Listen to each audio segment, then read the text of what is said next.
AFA Today on AFR Talk. Kevin McCullough is my name, and so glad to have you with us. And if you're watching on the AFA channel, it's a live shot of the Brooklyn Bridge. Beautiful springtime shot again in New York. It's going to be about 70 in the city today, and just gorgeous sunshine. We don't get this weather a lot, so when we do, we really enjoy it in the big city. We're coming to you from the Freedom shadow of the Freedom Tower, just north of Trinity Church. The corner of Broadway and Wall Streets. If you're ever in Lower Manhattan, want to come by and see the show, we're always glad to welcome you. Kevin McCullough, my name, 888-589-8840 is the phone number, 888-589-8840. Okay, so here's what happened. A parent was arrested in New Hampshire day before yesterday because he voiced displeasure at a New Hampshire school board meeting over a controversial book assigned to his daughter. Now, I'm only going by the text of the news story as it was reported by WMUR-TV. But the father, whose last name is Gifford, was objecting to the book 19 Minutes by Jodi Picoult, I think is how you say her last name. And they said, oh, this book is so important because it deals with a school shooting. Because the one thing we want all of our kids and all of our schools to be concentrating on and thinking about these days is the potential for more school shootings. So let's give them a book written by a novelist who gets paid to write, fairly salacious page-turning fiction, and let's have them read this so that they can in some way feel more empowered in the event another school shooting takes place. The WMUR copywriter for their television news feed said some parents believe a scene described in the book is inappropriate for their children. Now, again, I'm only going based on what the text of the news story says. Listen. The book contains a graphic description of rough sex between teenagers, which parents were unaware of until the book had been distributed to their kids.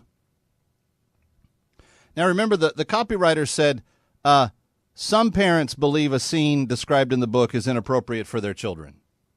Only some of them. And it has, according to the same news copywriter, a graphic depiction of rough sex between two teenagers.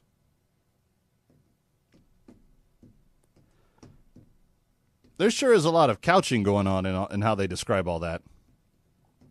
Well, some parents have a problem with this. Obviously, other parents don't. I mean, come on. How backward and kind of ninny-witted do you have to be to object to a sex scene that has rough sex between two teenagers being given to your kid in school?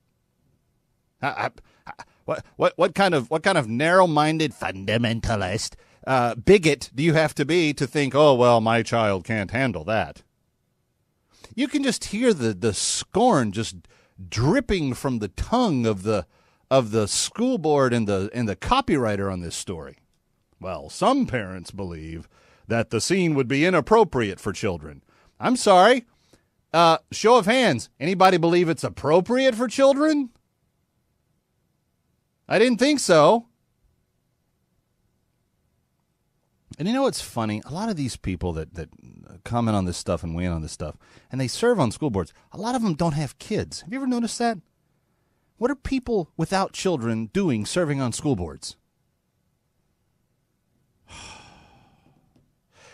So anyway, what happened was the father took rather exceptional exception to a book that has a scene that describes rough sex between two teenagers being given to his daughter. I know. Sounds completely shocking to everyone. How could he be so objectionable? And evidently in this New Hampshire town, the way it works is you get 2 minutes. So when you're recognized, you get 2 minutes. And evidently he got to the end of his 2 minutes, and he wasn't really thinking that the school board had really heard him, so he just kept on going. And so they said, sir, if you don't stop and sit down, we're going to have to ask you to leave. And he stood his ground. He said, you haven't heard me yet. You should not be giving this material, this pornographic violent material to my daughter. And you know what they did? Those school board officials that draw their little stipend paychecks from all the parents in that room, those school board officials asked the police to come in, escort him out, put him into handcuffs, and book him on disorderly conduct.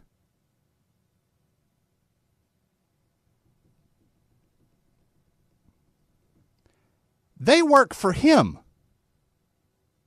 and they had him arrested.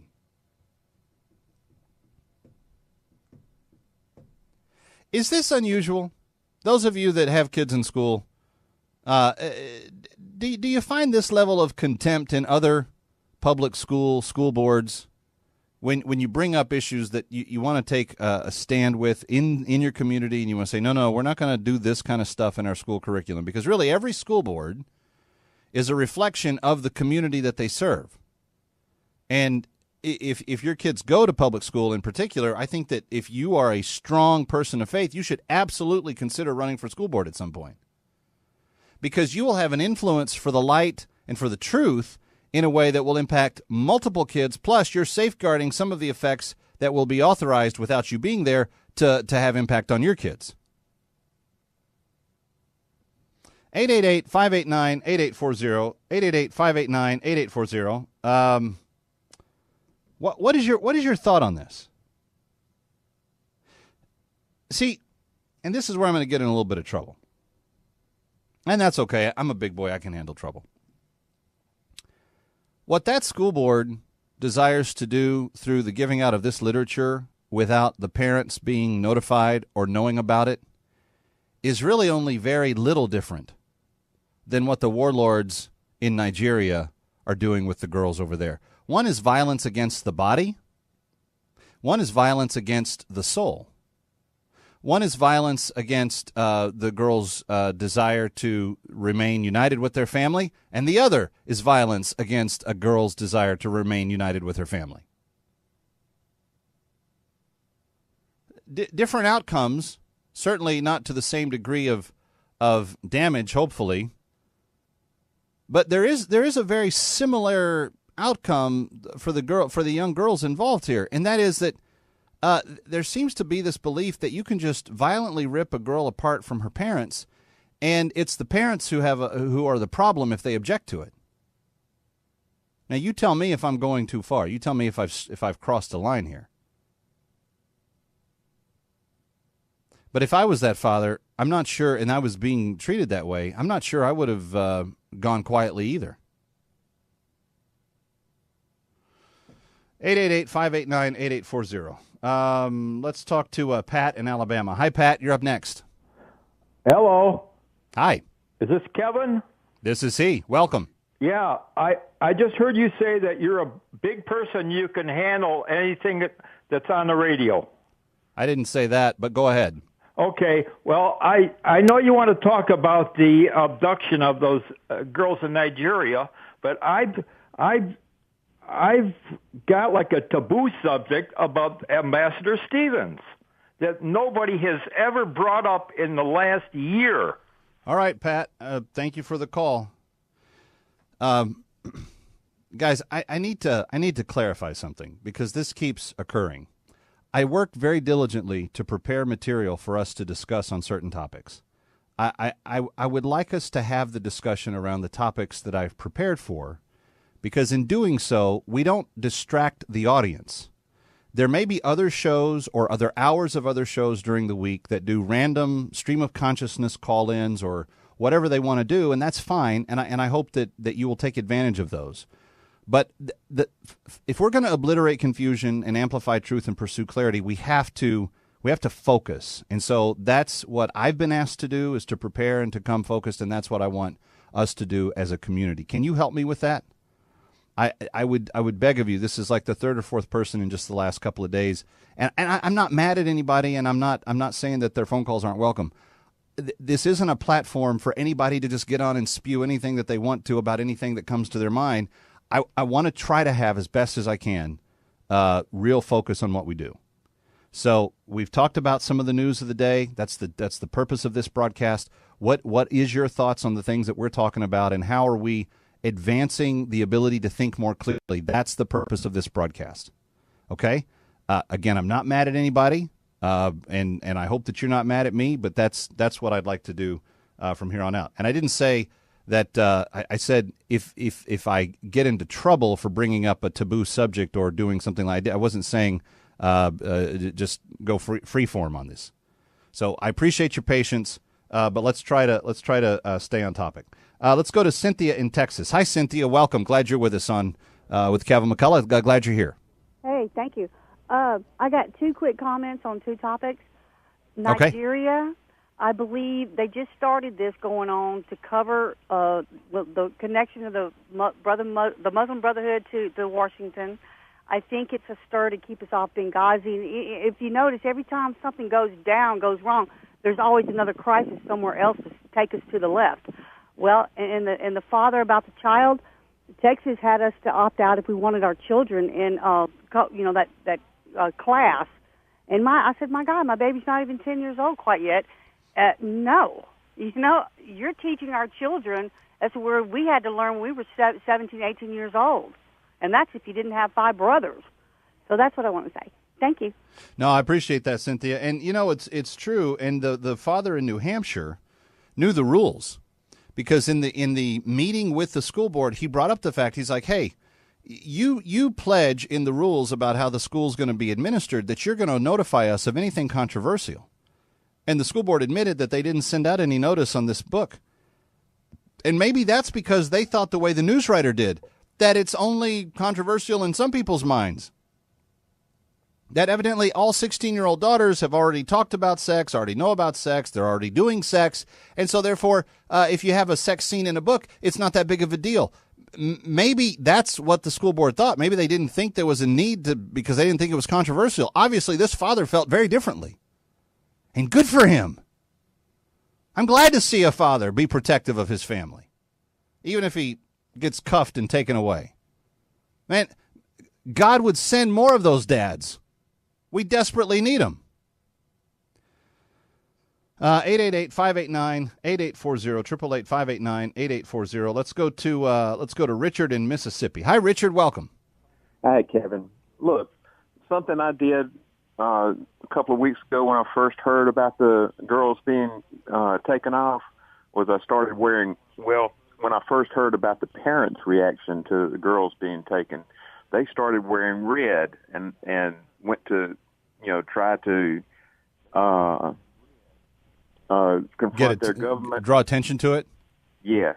And every time I see somebody else wearing red, I ask them if they are supporting the parents in Nigeria by wearing red. Of course, they're not. They have no idea, but I point out that's the reason that I am wearing red, to support them, because they are not allowed to have guns over there. They can't protect their own children. Their government is supposed to protect them, and they're wearing the red blood of Christ as far as I'm concerned.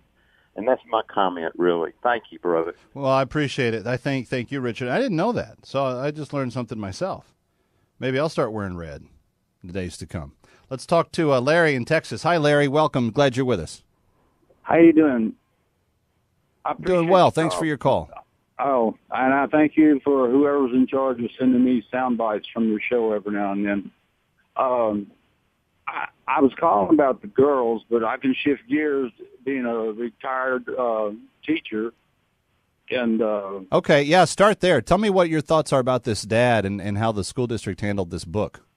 Okay, well, it's going to be a statement that'll probably answer all. I taught for 30 years. I'm retired. My wife taught for 34. My daughter taught for about 10 or so, and she had an administrative position with the school district. And now we all three said we would never send our kids to public school again, or never work there again. I'm sorry. And then my daughter said she will never send her kids to public school again, and she's now homeschooling. As far as the man there, I think he's a hero. I mean, speak out, 9 times out of 10, if you speak out, you're probably right. I mean, there's just so much everything's just going against Christians and just morality in general. Decency. And, yeah. We're not even talking about, proselytizing or religious instruction or anything. We're just talking about basic decency. And to be candid, Larry, I don't, and thank you for your call, I don't know when we passed the line where a school district thought, hey, this book has a 19-page, intricate sex scene, rough sex between these two teenagers and how they all get into trouble and blah, blah, blah. And so that's a great idea. Let's send that to the kids to read. I know how they justify it. Oh, well, it's very important, see, in this really gun-ravaged, violent day that we live, and everybody carrying guns, and the evil guns that are guns, and guns, and guns. We need to stop the guns. And so this book is very, very good because it talks about a school shooting and how evil guns are and how we got to stop the guns from going there. And they feel so justified in saying, well, it's too important. It's too sophisticated. It's too important. That then they just overlook the, and I don't even know what they're calling rough sex, but all I need to know is those two words. Don't give it to my daughter. They have no right to do that. I think this father showed an amazing amount of restraint, to be candid with you. What are your thoughts? 888-589-8840. 888-589-8840. This is AFA Today on AFR Talk. I'm Kevin McCullough. Coming right back.